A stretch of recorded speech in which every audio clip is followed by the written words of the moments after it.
C'est un peu un hasard, en fait.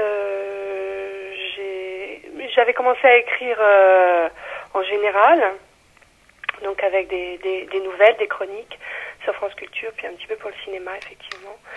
Et puis j'ai écrit plusieurs romans qui n'ont pas été édités, en général. Voilà, c'était pas si simple.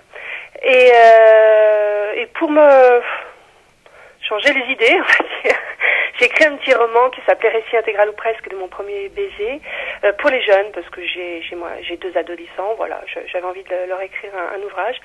Et voilà, ça a commencé comme ça pour moi et ça a plutôt bien marché en jeunesse. Donc j'ai trouvé ma place en jeunesse et c'est vrai que je m'y sens bien parce que j'aime particulièrement m'adresser à cet âge-là de 12 à 18 ans, cet âge un peu fragile, j'aime bien. Justement, quelle est la particularité de cette littérature jeunesse? Il faut être assez pédagogique en fait? Non, pas forcément, je crois pas. Nous sommes pas des pédagogues, on reste des auteurs. La frontière est étroite, c'est vrai. Moi, je lis aussi des romans jeunesse et je trouve que parfois ça pourrait être en général. C'est très étroit.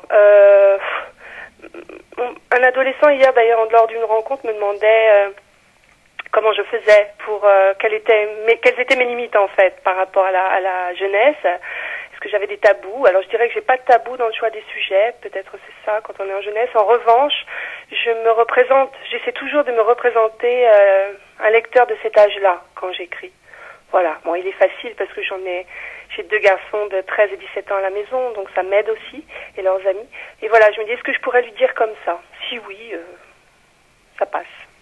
Je disais pédagogique parce qu'en fait, vous expliquez quand même comment fonctionne un TGV. Ah oui, ça c'est mon côté... J'aime bien me documenter.